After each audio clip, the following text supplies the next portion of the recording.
push is underway within Arkansas's government to sniff out ways to save money by taking a close look for things that may not be necessary. And joining us to explain what is working is Lieutenant Governor Tim Griffin. Thanks for joining us back on the show. Thanks for having me. Of course, we always like having you on. And so let's start with an update on this Transformation Advisory Board. You're the vice chair, right? That's right. And so, I mean, you guys have been tasked with kind of doing this overhaul of state government, taking a look at every single facet of it and just asking how can we do better. And you have to, you know, submit these recommendations to the governor. You haven't done that yet, but That's right. What are you thinking about saying to him? Well, you know, the genesis of this really is the fact that in the private sector, competition drives changes. Whether it be you know, FedEx and UPS or whatever, they are battling and changing to compete. In government, there is no competitor. And so you need to, over time, you need to take a look from within at how we do things and ask the big questions. Why do we do things this way? Why have we always done it that way? Is there a better way to do it? Can we do it more efficiently, deliver better services to Arkansans and better value for the taxpayer? And so the governor has put this together and given us a lot of discretion to look at all of government, right? And ultimately, it's about doing more with less. And so this has given us an opportunity to look at duplication, whether two agencies are doing the same thing, to look at real estate. What do we lease? What do we own as a state? Why do we do that? Is there a better way to do that?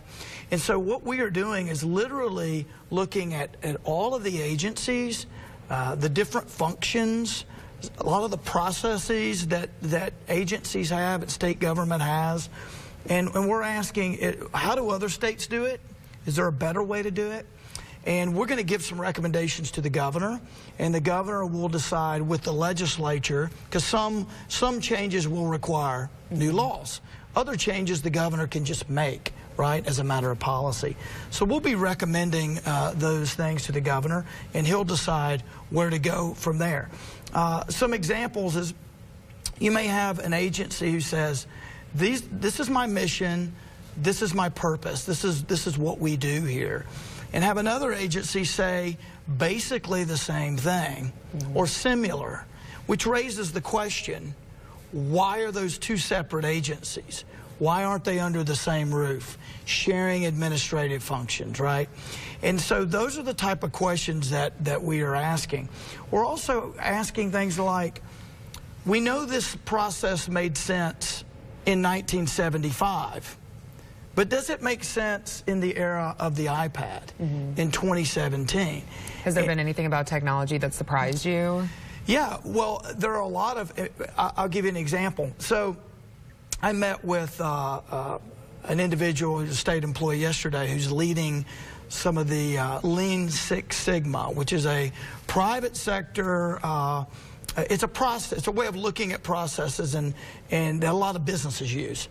And asking questions, why do we have this step, right? Why do we do this when it really doesn't make sense, when we could use technology to do this for us?